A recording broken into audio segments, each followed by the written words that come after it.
Okay, I think we're ready.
Please turn the wonderful Dharma wheel to teach us how to leave suffering and attain bliss and end birth and death, and quickly realize non-birth.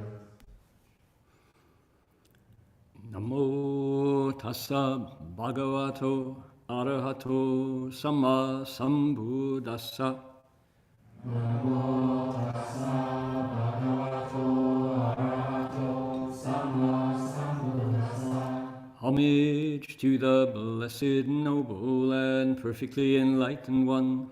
Homage to the blessed, noble, and perfectly enlightened one. Namo sadanto suchedoye alahudi samyao sanpatoshi. Namo saranto suchedoye ahari samya sambuddhasye. 无上甚深微妙法，百千万劫难遭遇。我今见闻得受持，愿皆如来真实义。Supreme and wondrous Dharma, subtle and profound, rarely is encountered, even in billions of eons. But now we see and hear it and accept it reverently. May we truly understand the Buddha's actual meaning.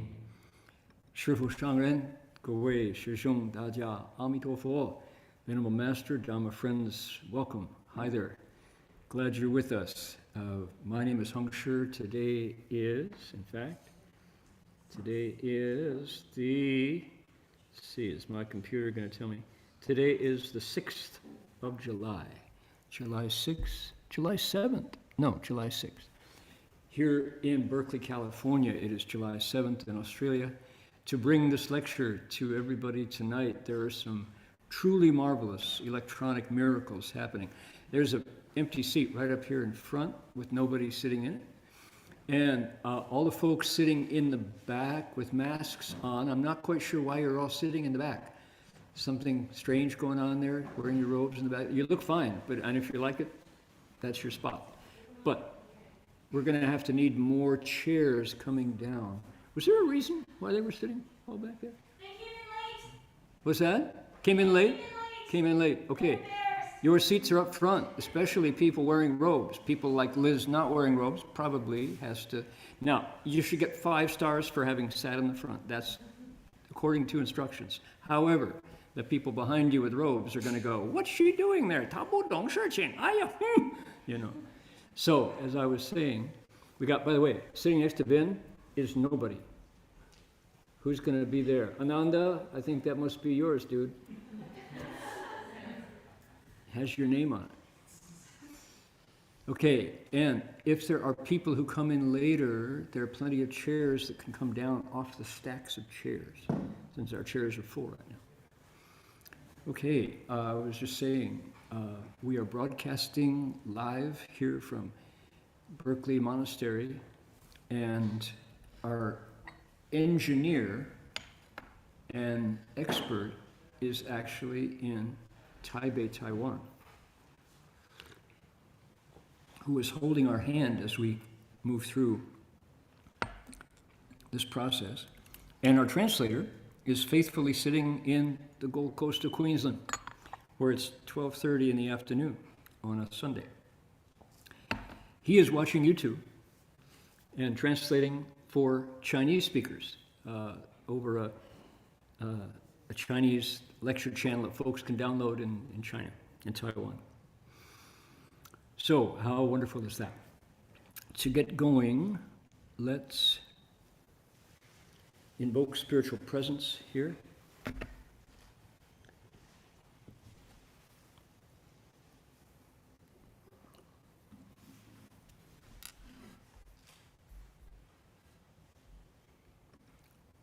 Turn off original sound, hide memo. There we go.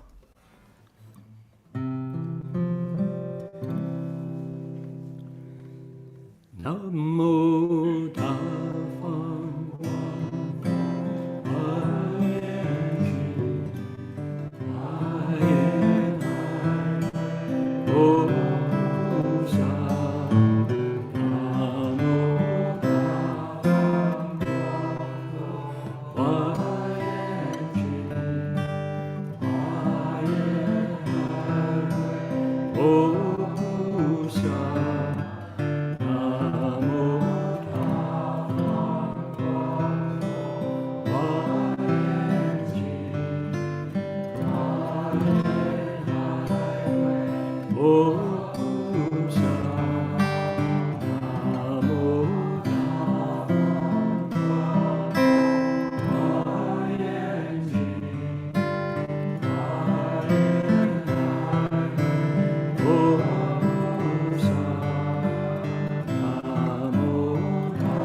was interesting. You're all singing a different tune than I am. And when we compete, it sounds off. That's really amazing. There's such a mass of cultivators here that I got outshouted. That was really good. You're going, Namo Da Fang Guang Fo Hua Yan Jing Hua Yan Hai Hui Po Pu Sa. Perfectly good.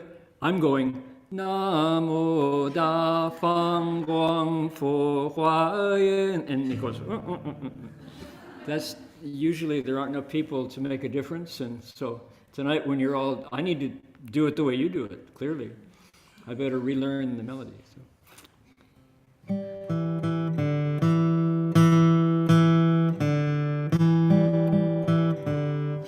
Okay. Say what? We'll do it again. Do it again. Okay, here we go. No, they're here. We've invited. They came. So that's just a function. That's designed to officially invite them with a little bit of zhuangyan, a little bit of adornment. And once you invite them, you don't have to invite them twice. Okay.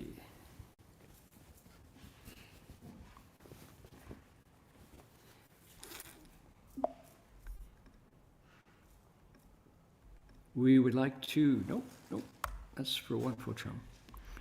To move on here.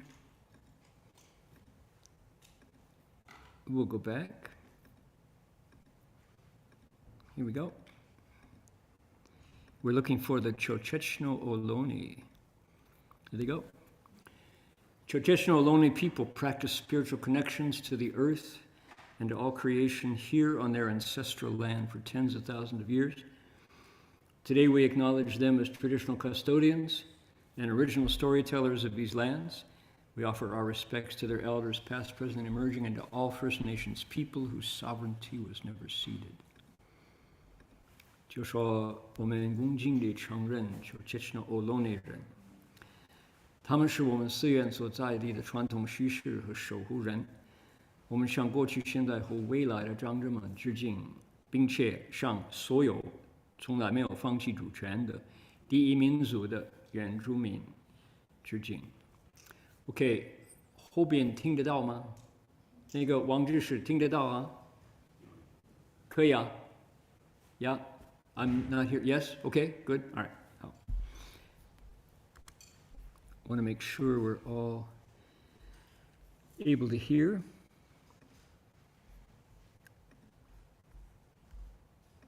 There it is.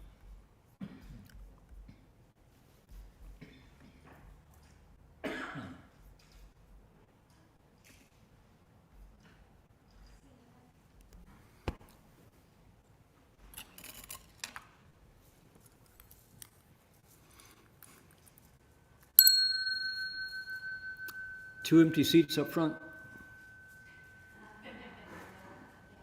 You go, oh yeah, no hiding. And if you take the next one over, then they don't have to climb over you when they sit down. Yeah, there you go. The bell sound wide resounds throughout 100 million worlds. The Buddha's law is heard and spread all throughout the triple world.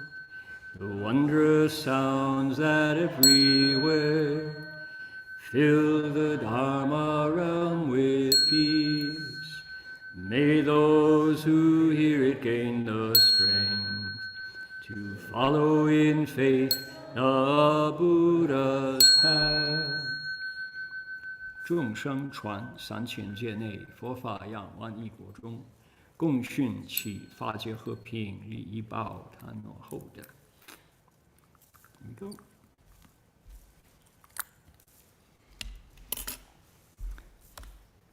All right.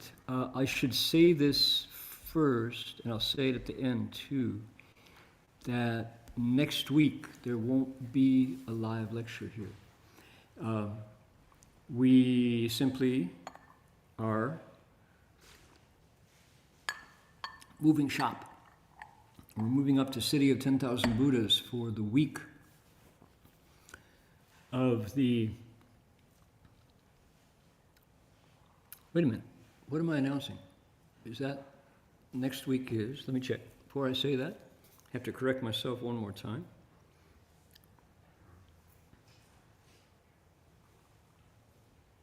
Sixth, 13th is...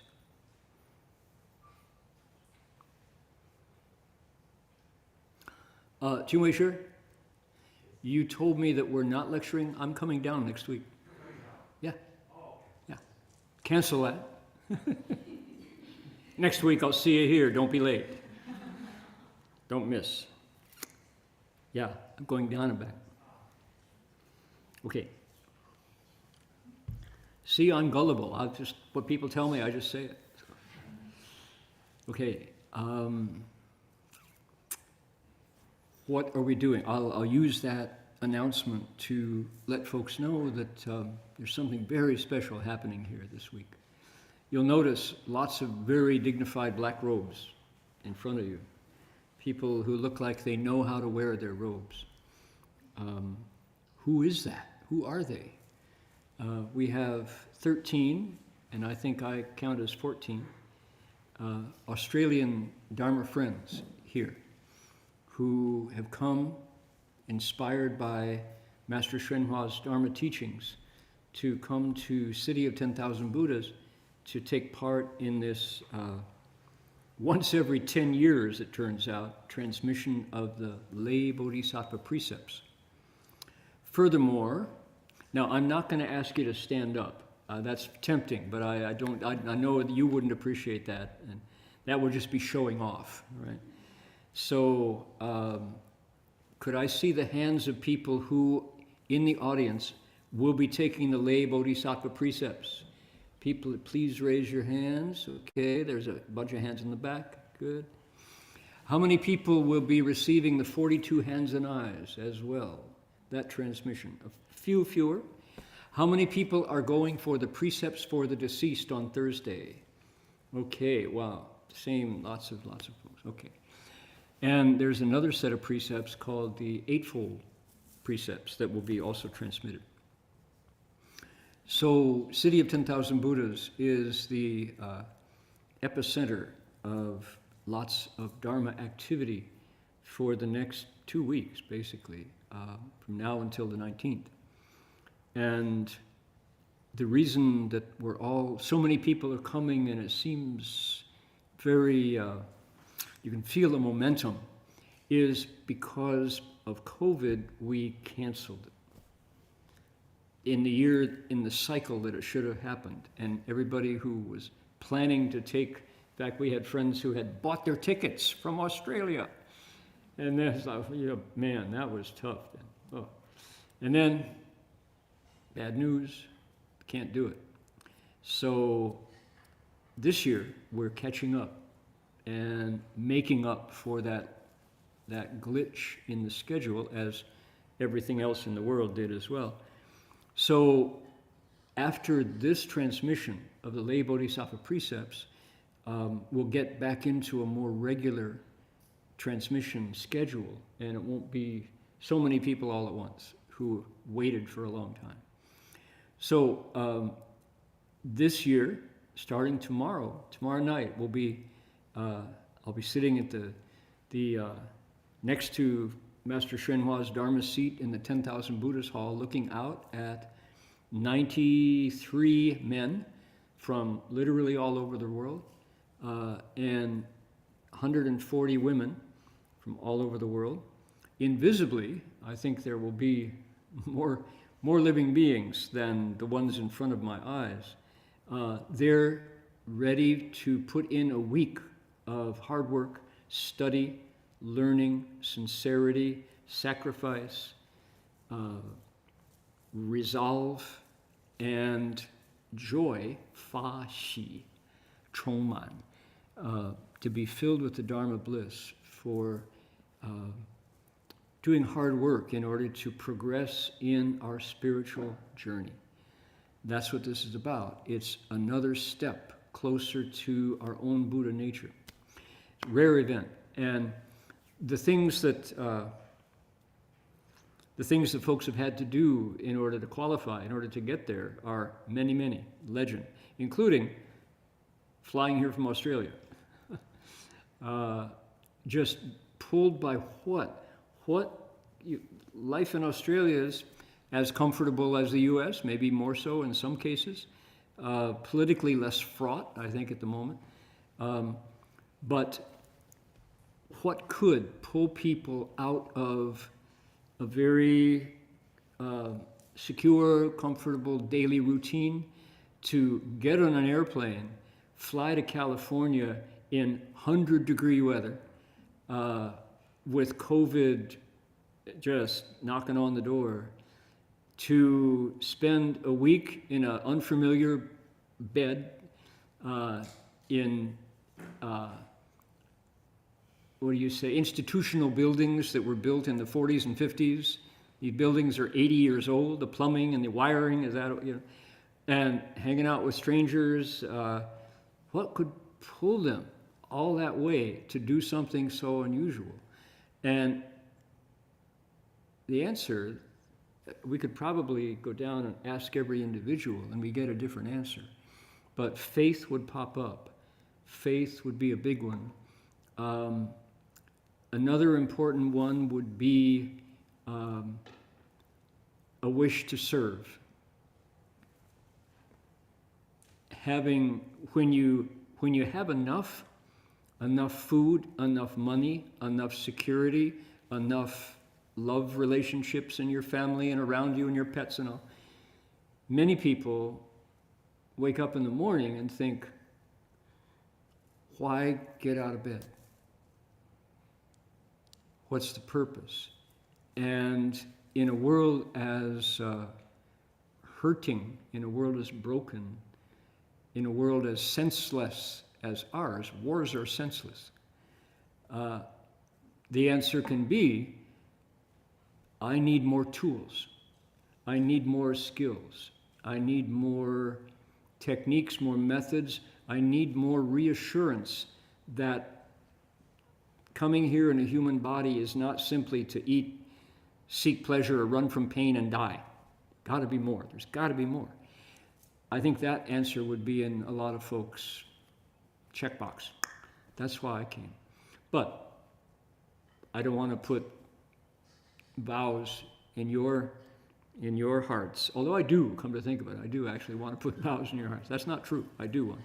So, but I will let your vows, I'll let you answer that question. So whatever it was enough to propel people all the way to Northern California to sit in Tang Dynasty robes with face masks, listening to some monk talk about a book that was translated out of Sanskrit in the Tang Dynasty. Just like, yeah, that's what we do. We're into it. We're good for that. How unusual, how rare, how special. So, 恭喜各位, you have done something very rare, very special. And what we're going to be studying tonight, what we're going to be looking at, is quite marvelous, quite wonderful, because in our tradition, the Mahayana, the Hanchuan Forjiao, as presented by Master Hsuan, there is one story that we celebrate, one story that has a hero. He's got a name, he's got a backstory, he's got highs, he's got lows. He wins in the end, but he sacrifices to get there. And his name is Sudana, Shangcai Tongzi. He is recognizable, he's kind of cute, kind of adorable. He would definitely have an Instagram account, but it would be pictures of puppies and koalas and things like that, pandas, and lots of landscapes from mountaintops. So Sudana is on a journey. He's an identifiable, real guy. And the sutra that we're studying portrays him as somebody you could be related to. He could be your Xiaodidi, Sudana is a character from Buddhist literature that many people don't recognize as an epic hero. And he is. This is an epic story. He goes out into danger. He goes out with no promise that he will succeed whatsoever. He faces danger, he faces uncertainty, and along the way, that would be a good story. That'd be a good, Netflix film in the category, thriller, probably a thriller. But it's so much deeper, so much more than that, because Sudana makes friends along the way. He is famous for, they say, 善财童子53餐，是不是？你们听过善财童子53餐？ The young man Sudana and his 53 friends, 53 spiritual friends, 53 Kalyana Mitra, 53 善知识, 53 good and wise advisors. We've translated that all these different ways over the years. They're friends, they're spiritual friends. And he meets them and establishes ties with them, relationships. The Avatamsaka Sutra's epic literature is about relationships. Between who? Largely between a teacher and a student. Now,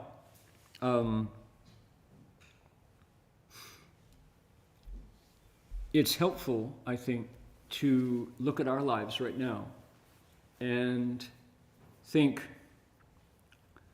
So our Surgeon General, Dr. Murthy, has said that loneliness and isolation is fatal to people. We're in a crisis I'll talk as an American from America, but it's certainly global. We're in a crisis right now where people feel isolated. We feel alone. We spend more time with the friends that we meet here than we do with flesh and blood friends by a factor of like 5 times. He said, the crisis of having nobody to talk to, nobody who knows your sound, 没有知音者, is as dangerous as smoking 15 cigarettes a day. The effect on our mortality is the same as smoking nearly a pack of cigarettes a day in terms of killing us. What? Right. That's the crisis in lack of relationships. And who would think? Goodness, that's dramatic. That particular fact caught a lot of attention. Our Surgeon General published this white paper on it worldwide nationwide to all his doctors and healers and physicians. So here is Sudana, and our sutra talks about friendships. Who should think? I would love to talk to Dr. Murthy and say, the Avatamsaka Sutra has a way of looking at our human lives that I think would be useful and helpful. We'd love to offer it if this is something you could make use of, which is what? The sutra says that we live in 3 worlds right this minute. You are alive, I am alive, in 3 worlds. One of the worlds is called the Qi Shijian, the world of things. And that's this thing, our body, the possessions that we own, the possessions that own us, that we don't let go of. The world of our vehicles, our houses, our clothing, our pets, our bank accounts, the world of things. We live in that world. And many people stop right there. That's all I am. I'm just in my body and kind of trying to get through the day. that's a small world. The sutra says we are also alive in the world of relationships. And in this world of relationships, it's called the 众生世间. We are, right this minute, children of parents. I'm looking at all of you, and behind you, invisibly, there are two people, each of you.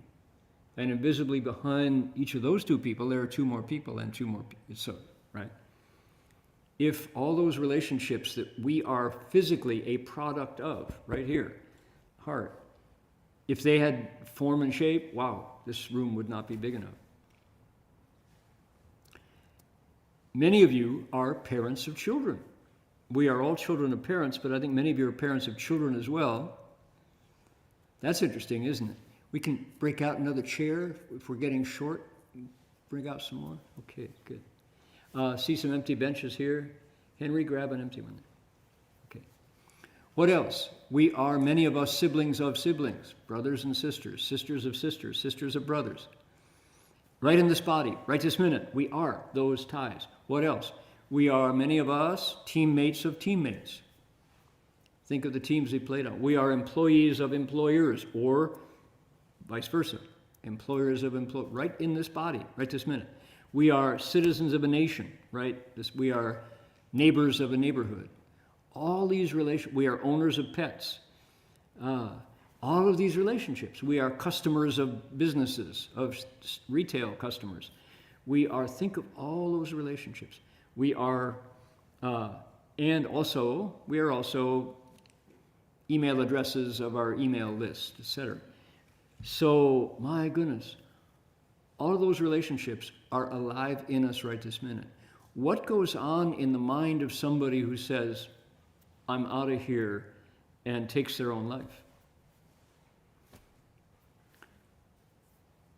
I've always thought, if only there was a moment before someone made that decision to remind them of how we are, each of us, just by being alive in a body, knit into a fabric. That if we tug on one, the whole thing moves.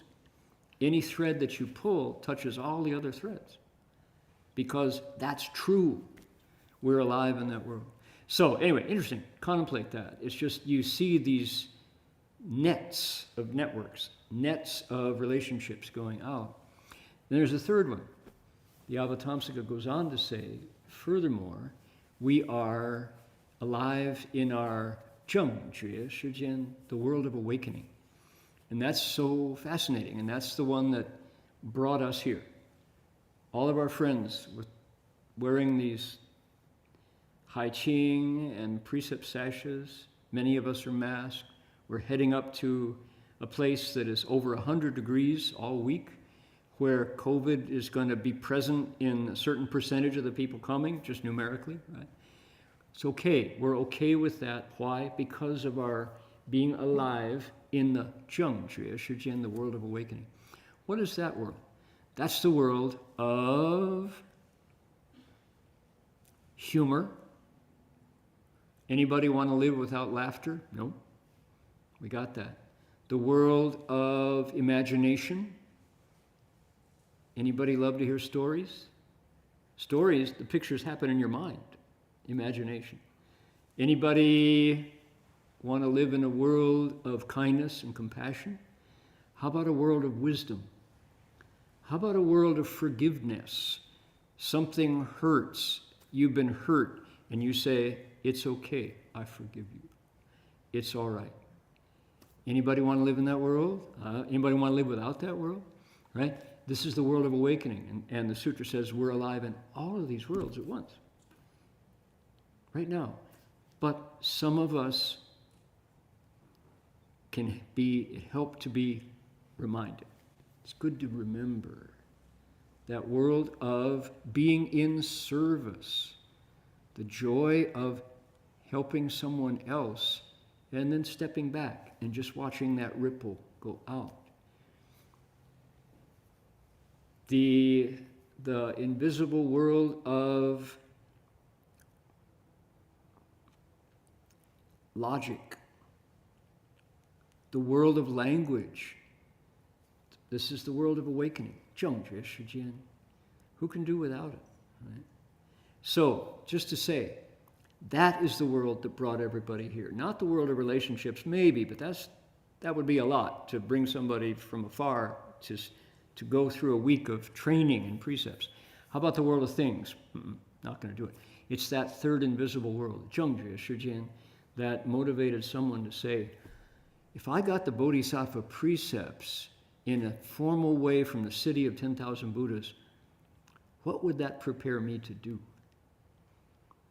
What form and shape would that give me so that I could move closer to the Buddha, move closer to Guanyin Bodhisattva, move closer to my own awakened nature, so I could really look my husband, wife, children, boss, friends in the eye, and with a full heart say, how can I help? Or say nothing but just stand there and listen, the way Guanyin Bodhisattva listens. Imagine how Guanyin Bodhisattva hears. We can, if we take the Bodhisattva precepts. Doesn't have to be imagination. So, okay, anyway, you get all that stuff.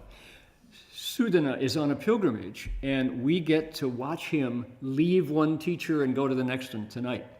Are you ready? Yes, Dharma Master, we're ready. Okay, I'm glad. Here we go. Look who's here. This is Bhikshu. Up. We'll go back. There we go. This is Bhikshu. Not him. We want the other one.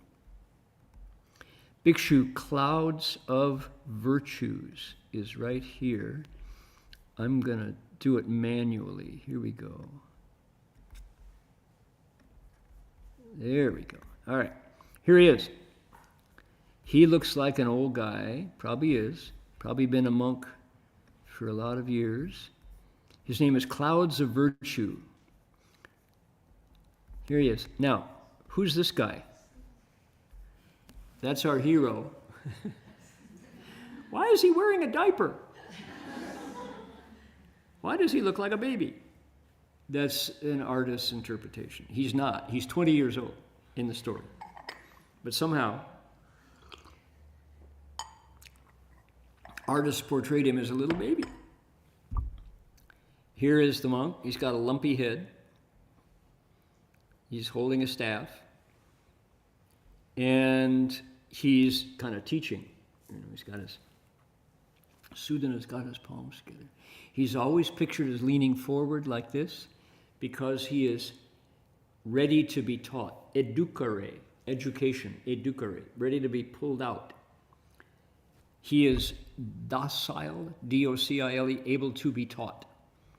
Docire, right? Here's all the devas around him. Oh, he's up in the mountains. Look at the Deva's palace. Wonderful images here. These are his disciples. More devas up in the mountains. This monk has got a lot of virtue. And we've just finished hearing his instructions. He's been giving us instructions, and Sudana. And the instructions were about mindfulness, 正念, how to be mindful in 21 different ways. Detailed instructions. Now, there's a wonderful Northern Song dynasty, 1101 to the 12th century, early 12th century, Bhikshu, 佛国禅师, who wrote verses for each of Sudana's encounters, his relationships with his teachers. And I'll show it to you. Here it is.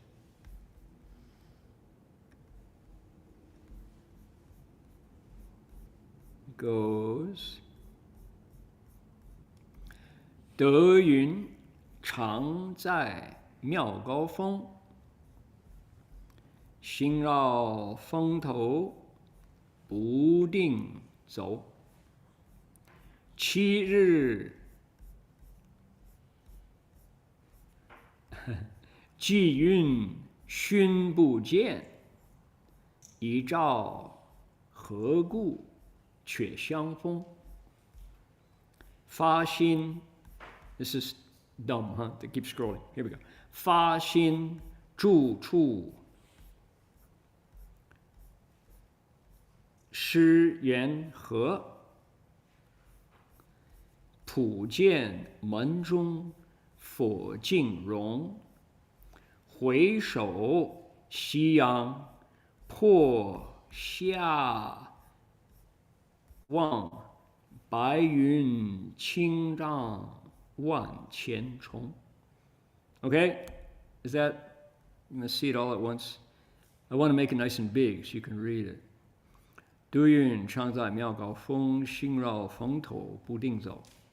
七日气运寻不见，一朝何故却相逢？发心住处施缘和，普见门中佛净容。回首夕阳破下望，白云青张万千重. Okay, what's he saying? He's saying, cloud of virtue is often found on lofty, wonderful summit. He revolves around the peak. His tracks are not fixed. After 7 days, I still have not found him. But suddenly, one morning, we meet face to face. Upon bringing forth the resolve, the conditions with my teacher unite, and inside the gate, I see the fusion of the Buddha's state. I gaze back at the sunset on the hilly slopes, white clouds, blue ranges, 1,000 myriad fold. Okay, put that one away. So that is the last of, let's see, put it right there. Okay, that's the last. Here is the last of the encounter with Sudana's teacher number 2. First was Manjushri. That's a very special initiation, a starting out, a pushing out the gate. Manjushri gives him his instructions and says, go south. So Sudana does, and he meets clouds of virtue. Now, the last thing that clouds of virtues says to him is,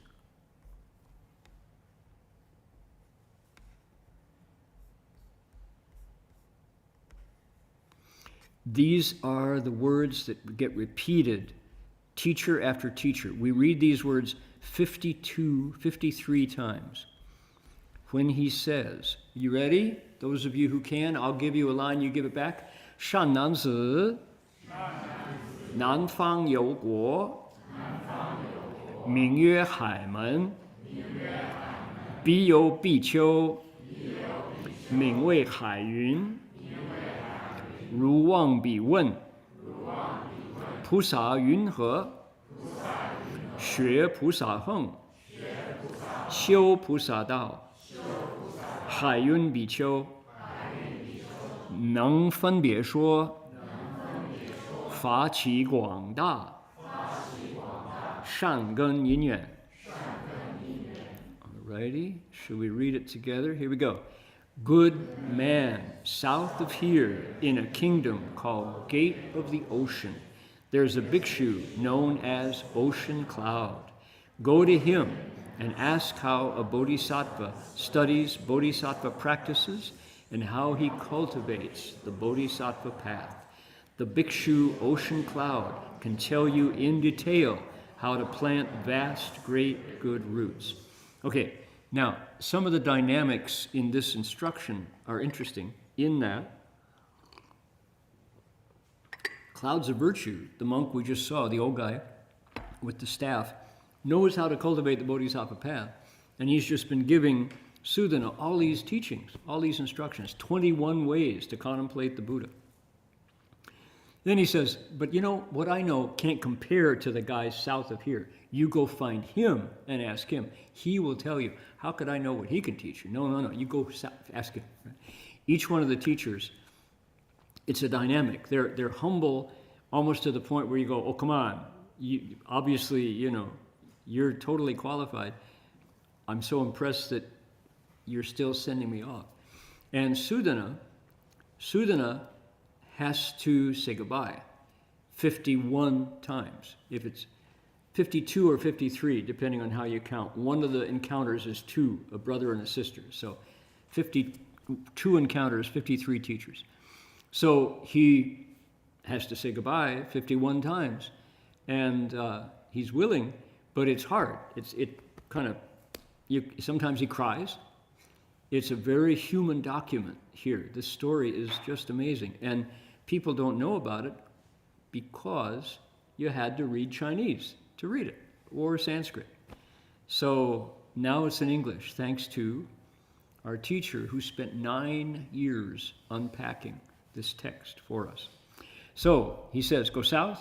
There's another monk. There are 2 bhikshus in a row. The next bunch of teachers, they're not Buddhist bhikshus. They're all kinds of different individuals you could encounter in Indian society. They're very believable. Go to him and ask him how you should study bodhisattva practices and how to cultivate the bodhisattva path. Those are the 2 questions that Sudana asked about. He says, he'll tell you in detail how to do what? Plant vast, great, good roots. Ding, ding, ding, ding. Buddhist code language. Buddhist jargon. It's not that he wants him to be a gardener. That would be too literal. This is a metaphor. Good roots, shangan. We're translating that these days as wholesome qualities. Good parts of your nature, how to be good. He will teach you in detail how to be so good you can be Buddha good. That good. Good roots simply means increasing your kindness, increasing your integrity, increasing your soft-heartedness, your wisdom. Those are all good roots, wholesome qualities. Kushala mula in Sanskrit, good faculties. It's hard to quite get that. It's funny how English, in this word, in this concept, doesn't really have sometimes English has abundant words for these concepts. This one, goodness, capital G. He'll teach you how to increase your goodness. Now, what follows are 9 more instructions.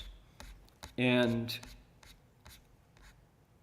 to see it, I outlined it so we can see it. Here we go. He says, by the way, here's another artist's version of it. Sudana walked for a week. He walked around the mountains for a week and couldn't find his teacher, couldn't find him. When he found him, he was on another peak. Sudana is here, kind of waving. Shirvo, I'm over here, Shirvo. Shirvo's over there, and in between them, he's got to go back down and then go back up to find him.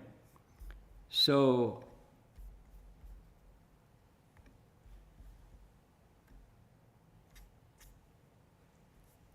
no, not that one. Did I lose it? Let's try it. Oh, that's right. I shouldn't have closed it. Okay, here we go. He says, get my notes here. I'll show it to you first so that you're aware of what we're reading. These are the last instructions he gets from the first monk. He says, the bhikshu you're going to meet, Ocean Cloud, will guide you. He will guide you to create. He will teach you the causes. He will show you how to shine forth, show you how to cultivate, show you how to enter, show you how to make perfect, show you how to purify, show you how to create the qualities that Sudana can use. But look what the teacher does. He guides, he teaches, and then he shows you. He demonstrates. And you get it by watching, not so much by thinking, analyzing, And most of all, you don't get it through a YouTube video. You could potentially. So, now, some of you are watching YouTube videos. I should be careful what I'm criticizing here, right? No, okay, I'll go, back to Netflix. So, he shows Sudana how to do these things. Teacher as coach. Buddha as a coach. Here it is. Put that away for now. Are we ready? The last of De Yun Biqiu. We'll read down to the bottom here, all the way to... Now let's finish the page. We'll go down the bottom of the page. Ready? Here we go. A bit bigger. There it is. All right. Ready? I'll give you a line. You give it back. Shan Nan Zi, Hai Yun Biqiu, Dang Ling Ru, Ru Guang Da Zhu Dao Wei. Let's see. Dang Ling Ru Sheng, Guang Da Shan Gen Li. Dang Wei Ru Shuo, Fa Pu Ti Xin Yin. Dang Ling Ru Sheng, Guang Da Cheng Guang Ming. Dang Ling Ru Xiu, Guang Da Bo Lo Mi. Okay. Here we go. Ready? Together? Good man, the Bhikshu ocean cloud will guide you into the stage of extensive age. Stop. Sorry. No, that was right. Scratch that. Here we go. 1, 2, 3. Good man, the Bhikshu ocean cloud will guide you into the stage of extensive age to the way. He will guide you to create vast, great, good roots. He will teach you the causes for expressing the resolve for Bodhi. He will show you how to shine forth the light of the vast Mahayana. He will show you how to cultivate the vast, great paramitas. Okay, vast, great appears in many of these, not all of them. The first thing he says, go south, find that teacher, ask him your questions. Here's what you're going to get from him. You're going to get aids to the way, the stage of aids to the way. What are they? So the way is the Tao, that's the word. And what's an aid to the way? It's things that help you cultivate. Master Hua told myself and Martin Verhoeven, Marty, Bhikshu Heng Chao, Tai Chi Chuan is an aid to the way. He said you should do more martial arts. Tai Chi Chuan. What's another aid to the way? Cutting bad habits. Smoking, not an aid to the way. Alcohol, not an aid to the way. Doesn't help. It obstructs. Right? It gets in your bloodstream, and it's tough. What else? Using 4-letter words. Right? Using language meant to hurt is not an aid to the way. Because why? They call it the F-bomb because it does explode in people's ears and in their hearts. So, and it's living language, not, bad and wrong. It's not an aid to the way. Sometimes language can be used expressively to carry meaning that you really want that meaning. But if you're working to calm the heart, if you're working to create wholesome connections with people, you have to look at the things that shake and shock and calm them so that samadhi is undisturbed. So, aids to the way. They're often external. Like, for example, we have a fun one around here. Let's see, are the chefs here? Some of the chefs are here, so I can't use the analogy. I can't use my pho analogy. I used to say, oh, we eat pho here, and people say, we know who cooks pho here. That's really not, I'm jealous. He ate her pho, he didn't eat my pho. Trouble, so we don't say that. We'll say spaghetti. We have any spaghetti chefs? Only one. Okay, you don't know who that is. That's good. The spaghetti chefs here. Vegetarian pho, vegetarian spaghetti. And we have guys who come in here only on Saturdays when the food is abundant and really good. They're used to what? They're used to standard pho, standard spaghetti. Meat. Pho is beef noodle soup, friends. Let me tell you, national dish of Vietnam, beef noodle soup. So when the vegetarians take the beef away, and the guys come in on Saturday, and they're like, oh, that smells really good. Something's missing, right? So we go, oh, okay, pass the sriracha sauce, or hot sauce. Oh, there we go. That's what I was waiting for. We have to add the hot sauce because when the mouth goes, missing, something's missing, right? So that is not an aid to the way if conditions that arise don't satisfy. If we have to alter reality as it comes before our body goes, that's not right, then we're serving our habits, right? So the way will be hard to approach without that bump to one of the senses. So aiding the way, it really helps to go from this kind of sense experience to this kind of sense experience. And if we can live with this kind of sense experience and be satisfied and happy, every time we sit, every time we bow, every time we recite, we're going to gain more control over eyes, ears, nose, tongue, body, and mind. And when we have choices of how we use those six senses, samadhi, the way, is much easier to approach. So aids to the way are there to help us, just kind of find it. The way the Sutra describes the state of a real cultivator is where dharmas, all things we meet, are pingdang. They're impartial. And at that point, we can let them go, and they stay, and we let them go, and samadhi is very easy. If we're blinded by loves and hates, then that's the way most people live, but samadhi will be harder. So aids to the way, or anything that puts us kind of into that, yeah. All right.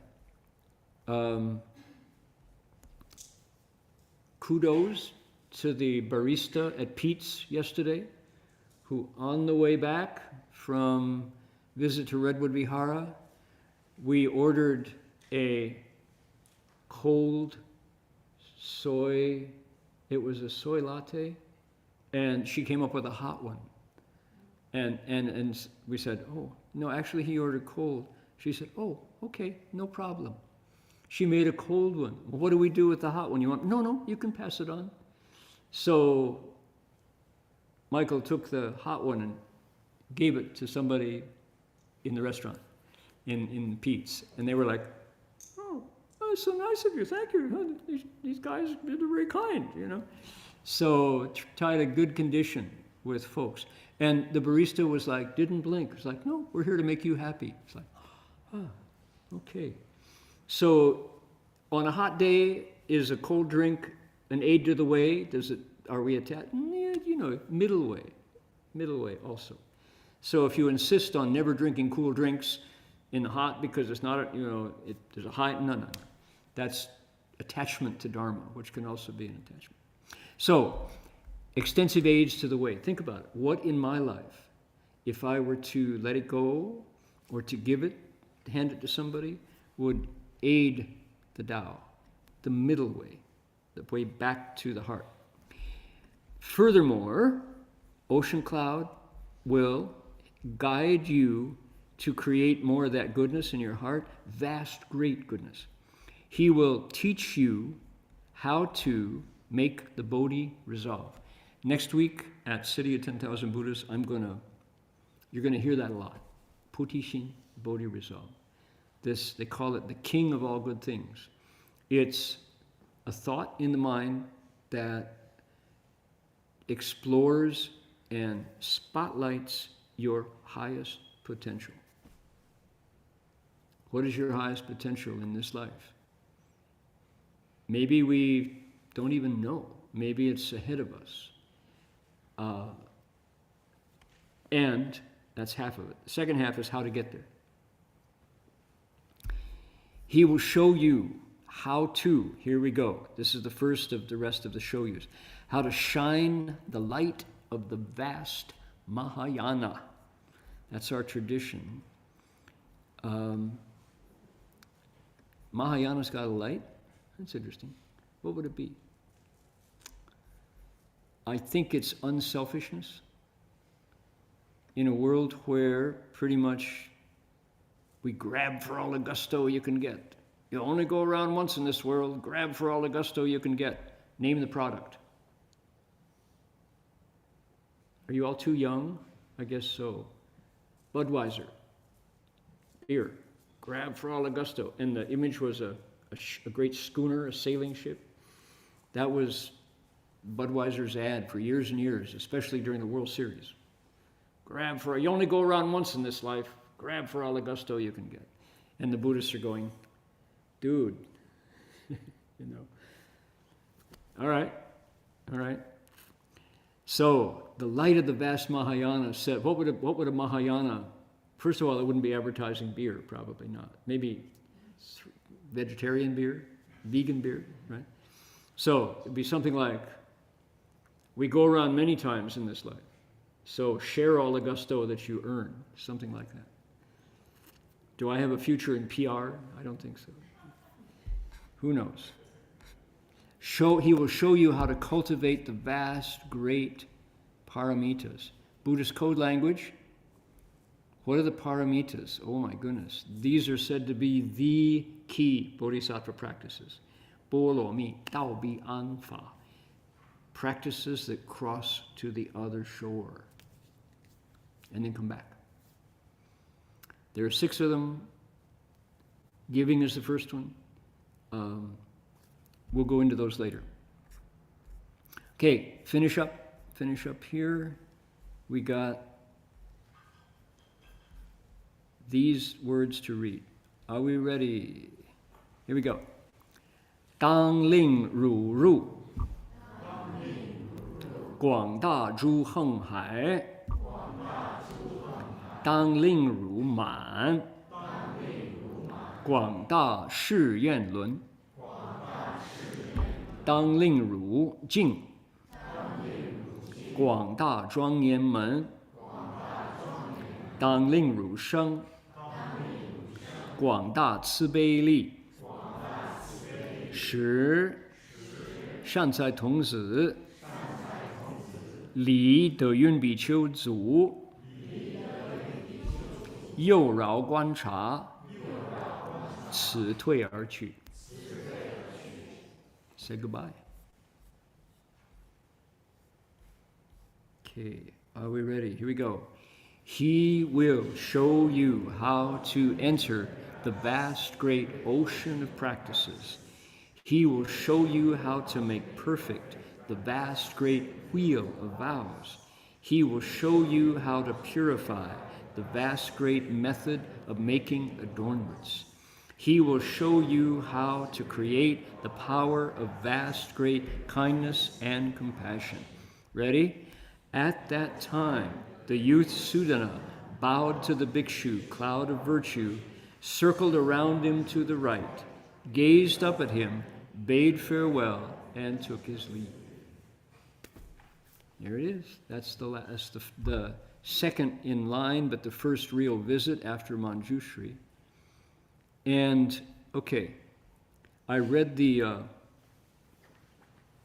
you saw in red the verbs that he does. We're looking at the kind of the preview. This is Cloud of Virtues, talking about Ocean Cloud coming up, another monk. And he says, he'll teach you how to plant good roots. He'll guide you into aids to the way, teach you things that support your practice. He'll show you how to create vast good roots, how to make the Bodhi resolve, how to shine the light of the Mahayana, how to cultivate paramitas. What else? Okay, verb is consistently show you how to, in this case, enter an ocean of practices.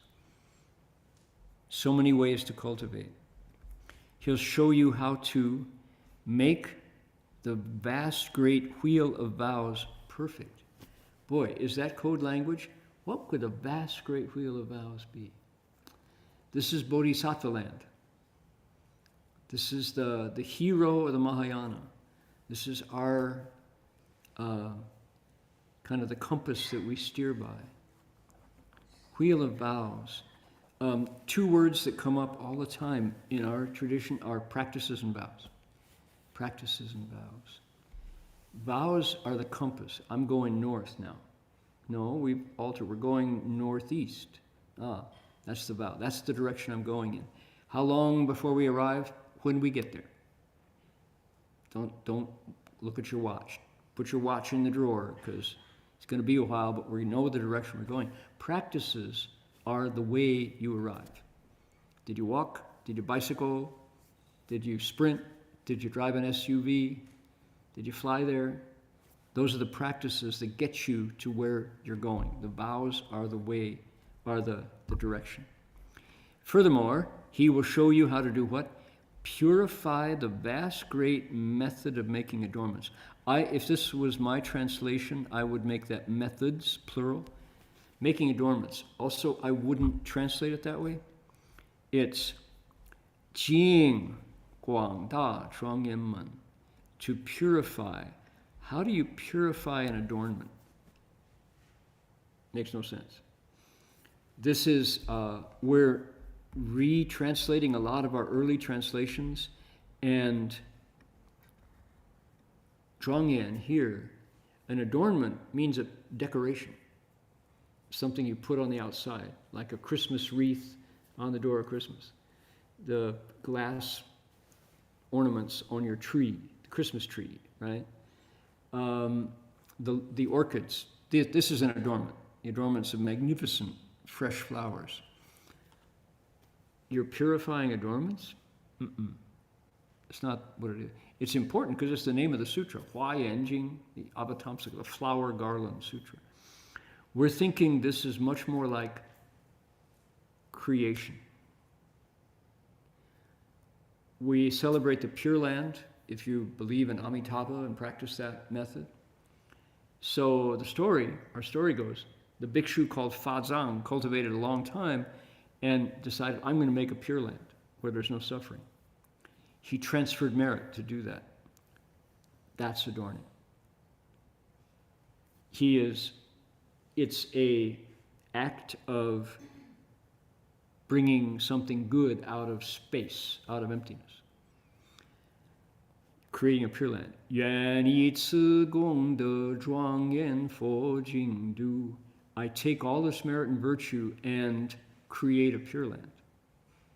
Zhuangyan, not decorate. You're not painting it. You're not redecorating with a new carpet and drapes. No, you're creating. It's much more powerful, fundamental. How does the Bible begin? All of you ex-Christians, right? Former Christians. 7 days, God created heaven and earth and everything in between. The power is in the creation. The power is in the mind dedicating merit to create a Pure Land. That's strong.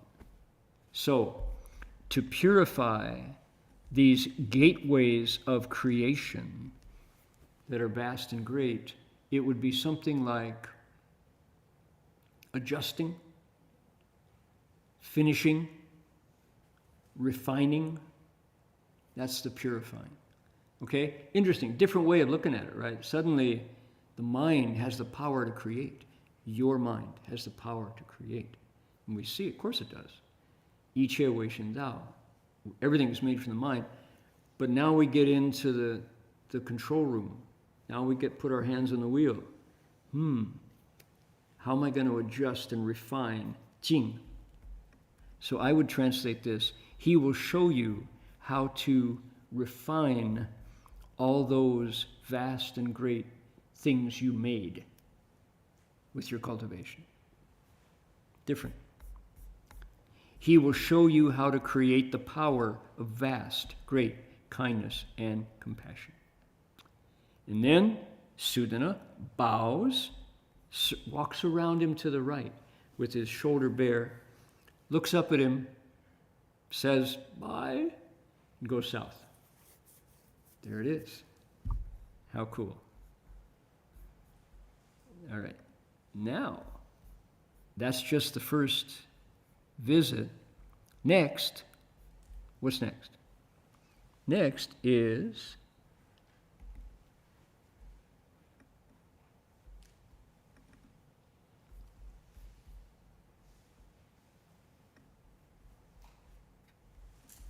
here he is again, this little kid. Tough kid. He goes out with a backpack into the wilds. Buddha Root Farm. Look at the devas up in the sky making all these things appear. Whoa. Palaces, devas' palaces. Here's the Buddha sitting on a lotus throne. Here is the next teacher, whose name is Ocean Cloud. And Sudana is bowing to him. Lots of stuff going on.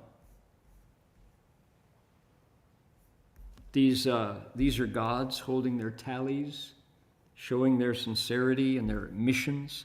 Here are scary Dharma protectors, Tian Long Babu, gods, dragons, and eightfold pantheon.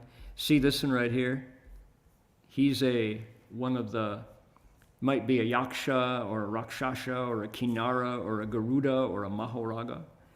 Those spiritual beings there to protect the Buddha's Dharma.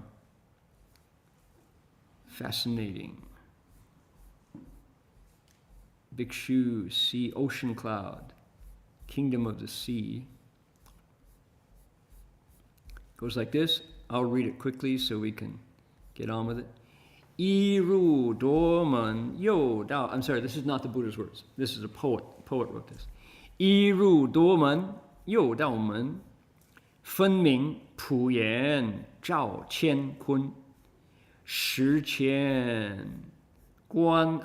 年观海深深去，潜在温经频频村，白狼用花成玉瑞，红莲现佛独称尊，须弥具笔修云写。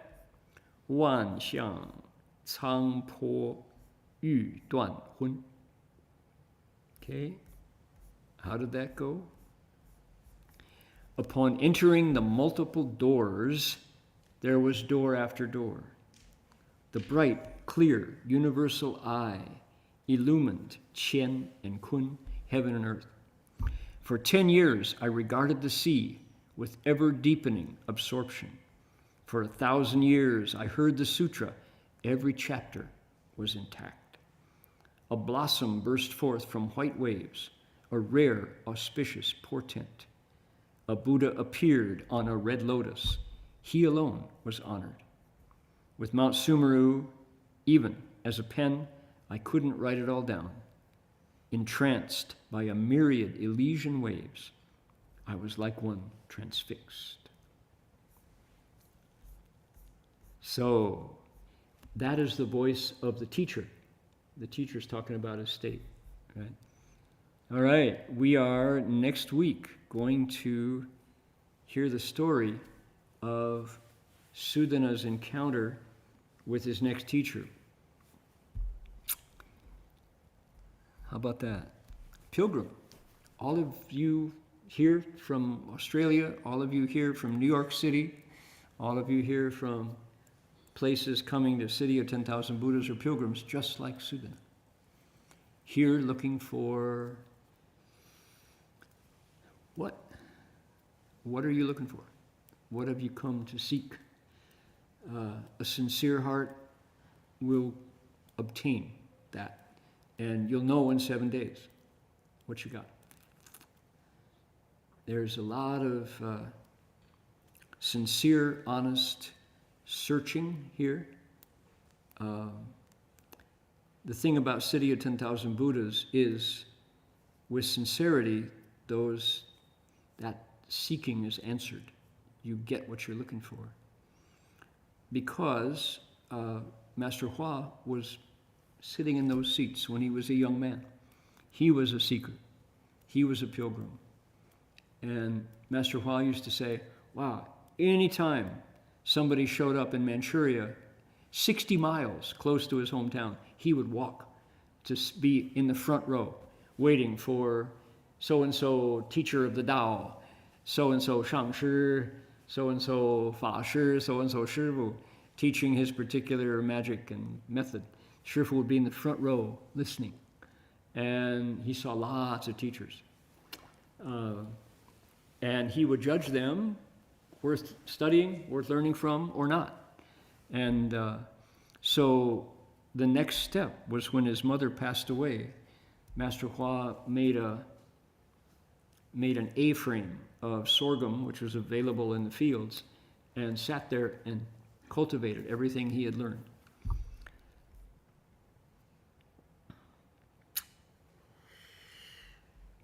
All right. I was putting together, we're getting a literature of music here. We got Guanyin Songbook. We went through this last week. We've got Song of Enlightenment coming up, all 63 verses. That's to be explored. Then we've got our old Dharma Songbook. And the song that I wanted to share tonight came up last week at Buddha Root Farm.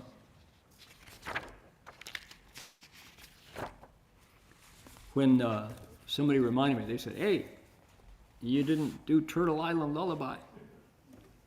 We're here at Turtle Island. Why not? Why didn't you sing it? So I sang it, and sure enough, boy, it all came floating back.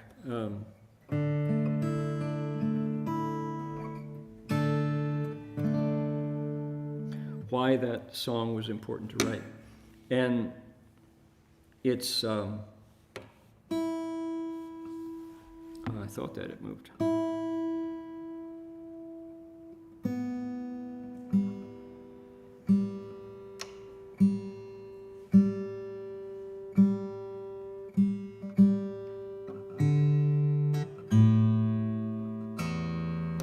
Apropos of the Bodhisattva path and aids to the way, what are Bodhisattvas doing in the world? They're noticing and fixing so that people can wake up. Because they have, the idea is they've awakened and they want to share that liberation and feeling of connection. When things are broken, they want to reconnect it. So this song was born of witnessing clear cutting in the Oregon mountains. Clear cutting, to my mind, is evil. It's something that people do based entirely on greed. And the result of clear cutting a mountain is it doesn't grow again. Now, the lumber company go, oh yes, we plant it right away. You look at a mountain that was clear cut 20 years ago and there's just kind of little, like an adolescent boy with a beard. It's just barely there, you know. And everything that lived there before can no longer live there because they come in and just shave it. And this is all green and that's all green and there's a shaved patch right there. And it's brief profit for a few people on the board of directors of the lumber company. And everybody else, including all the creatures, suffer. That's clear cutting. And it's humanity's worst moment, to my mind, that because of your life, you denied life to all the species, all the insects, all the birds that fly and creatures that walk. So, this was, and the song was written as an expression of the Bodhisattva path, wanting to say, let's do better. let's grow, let's wake up from here. And say that clear cutting must stop.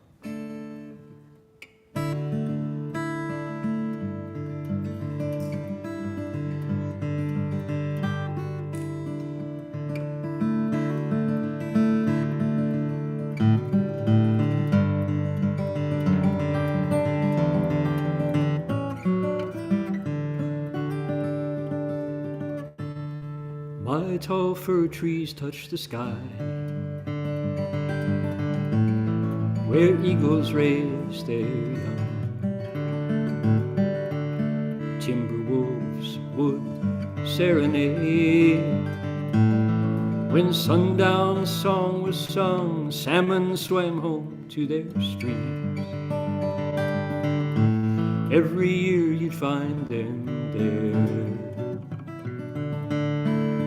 Redwoods like cathedrals,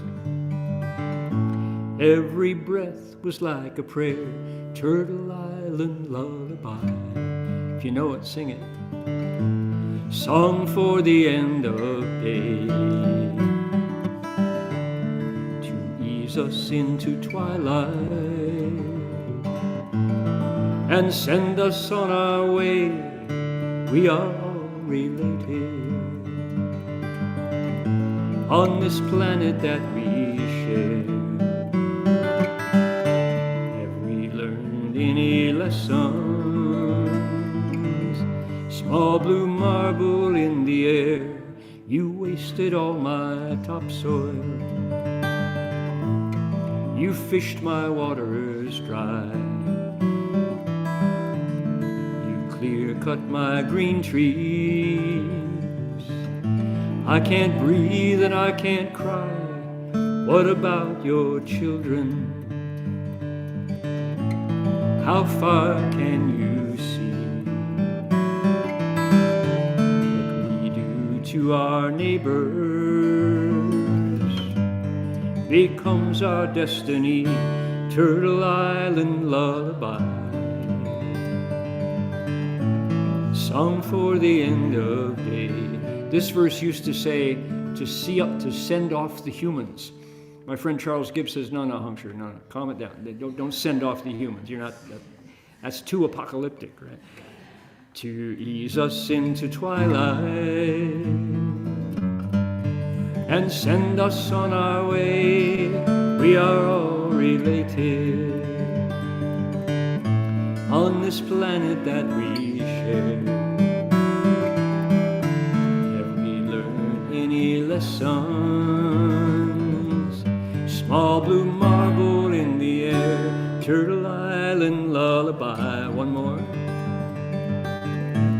song for the end of day, to ease us into twilight and send us on our way. We are all related on this planet that we share. Have we learned any lessons? Small blue marble in the air, good night to the salmon,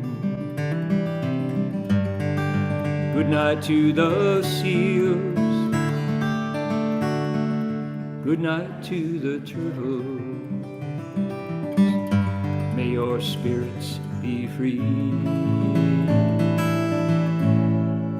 No one owns the fire, no one owns the air, no one owns the water. The earth's a gift to share, life itself is sacred. May we all one day be healed. May we find our great compassion when our kinship is revealed. Turtle Island lullaby, at the end of day, to ease us into twilight and send I couldn't resist. Send the humans on our way. We are all related on this planet that we share. Have we learned any lesson? Small blue marble in the air.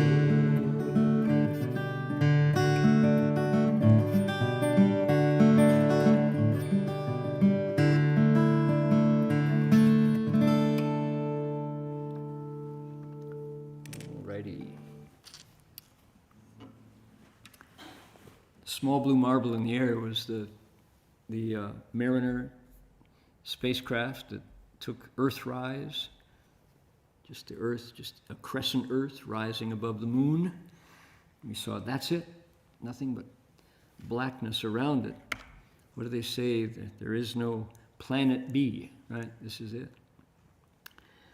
Okay, last week we had an unfortunate incident happen with Billy's car, Maggie's car. Somebody walking by smashed a window, reached in, lifted the trunk latch, found a suitcase in the trunk. It was invisible, but they opened it.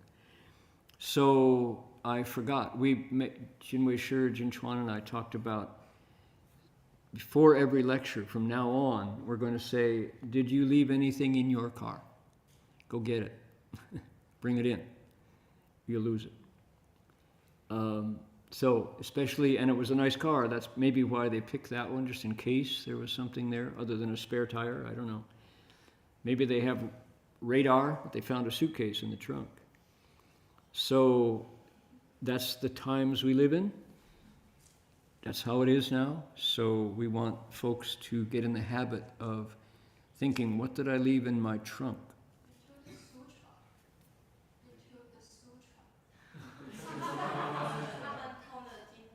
I didn't hear. Shrangama Sutra. Put more of them out there. Unlock it. Leave it unlocked. Yeah. It was actually Chris' car. It was a what? Chris, Maggie's brother. It was Chris's car. Yeah. Nice car. Too bad. So, times we live in. That's reality now. So, all right. Next week,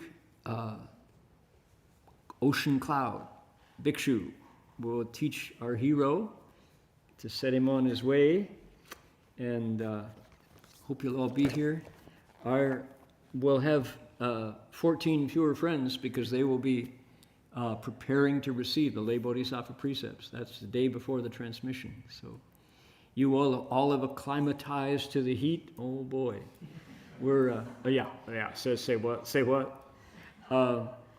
It's dry heat. We're going to tell people a lot.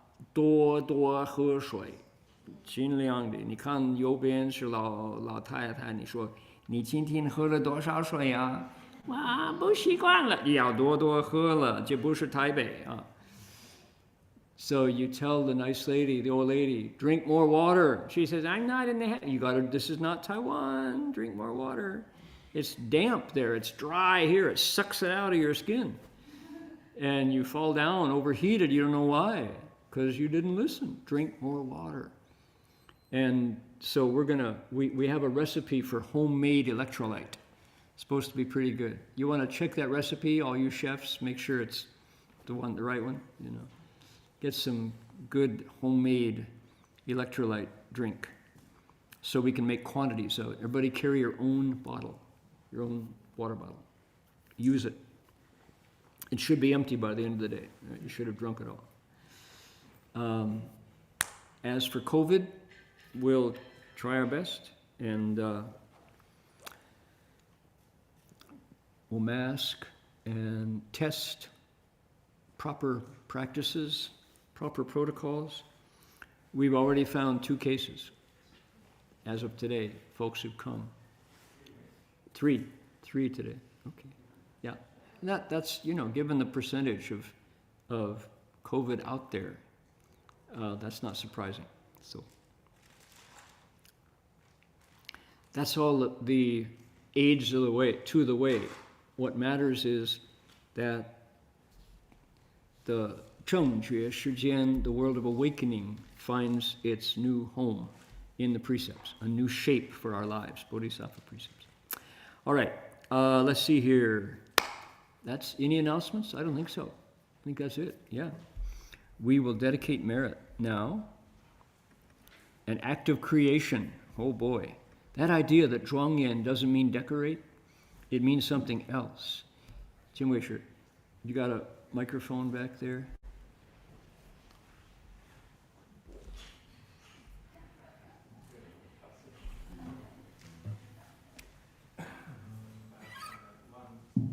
A small announcement.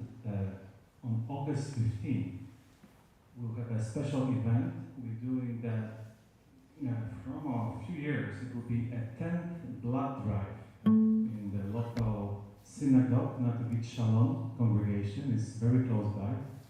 University Avenue, together with friends, Muslims from Pacifica Institute, with our Christians from the Way Church, who's like across the street, and from Vedanta Society, our good friends. And us, Berkeley Buddhist Monastery, will show up. We offer something very precious, and literally will give some part of us. But his blood is very needed. You can talk to me if you wish. We'll post on our website all the information soon. But you already can reserve if you wish to donate blood. It will be. So we need Jingwei to use Do you want microphone, to so go online. make a request for volunteers to help? And if you want to help us, definitely we welcome you. Every year we show up, and definitely is very needed. And this is also opportunity to show us talking about how to walk Bodhisattva path. We have some friends here who come every year, who are sitting right here. It's Exactly. quite wonderful, yeah. Interfaith blood drive at the local synagogue. Temple Shalom, Netivot Shalom, I think it's called. Yeah, and you make friends that you keep the rest of your life. And the Red Cross comes in and handles the blood drive part, and they're very professional. They've rejected Jinwei every year. They found something wrong with it. That's right, every year. Yeah. And yet there he was on Tiananmen Guangchang in Beijing, and there was a blood drive, and he walked up and they said, "You're a European and you want to donate blood here in China? We're moved. That's so wonderful. Please come in." They accepted your blood in Beijing, but not in Berkeley. What does that say about it? It's interesting. So now they're more friendly to Europeans. Only for those from UK are banned. That's right. That disease was in the 80s. Now, this we're making light of it, but there's a reason why. It was because mad cow disease was in the UK and went to Europe. So they thought, nope. But now, here in Berkeley, the American Red Cross is kind of low on blood, so they've relaxed a lot of their, So anyway, but they will. I'm sure your blood will be perfectly fine. Definitely, you want to come and donate. I gave last year and I passed, so. All right. Sending blood out is one thing. Sending your Zhengjue Shijian, your world of awakening, dedication of merit out is another thing. So let's see here. Okay. How would you like your merit to permeate the world? Here's a chance to do it.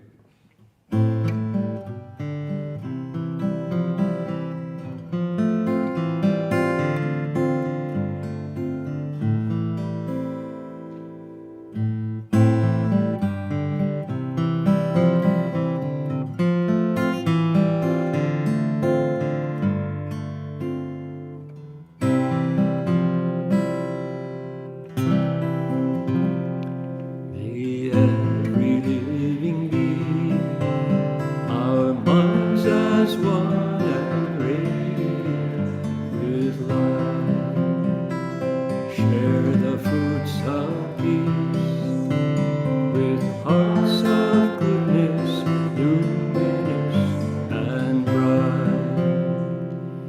If people hear and see how hands and hearts can find in unity, may our minds awake to great compassion, wisdom, and to joy. May kindness find reward. May all of sorrow leave their grave and may this boundless light dispel the darkness of our endless night. Because our hearts are one, this world of pain turns into paradise. May all become compassionate, and may all become compassionate, and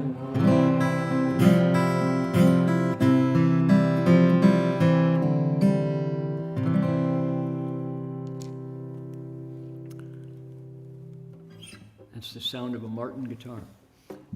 Before we bow, I wanted to ask our Australian friends, doesn't it sound nice when the Buddha hall's full?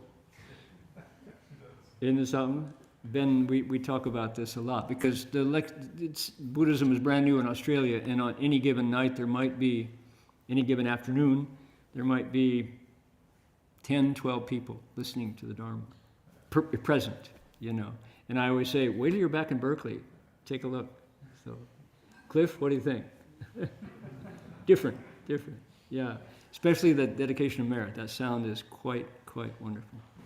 So, any of our local friends, the folks wearing robes and wearing masks, and that includes Michael and Petter here from Germany and Norway, say hello to an Australian Dharma friend. Make new friends. We ready to bow?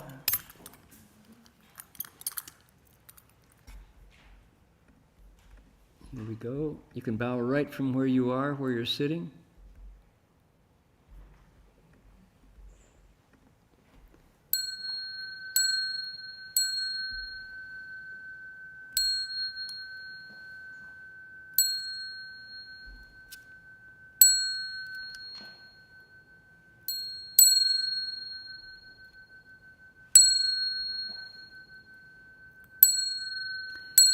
Bow in respect to the Venerable Master.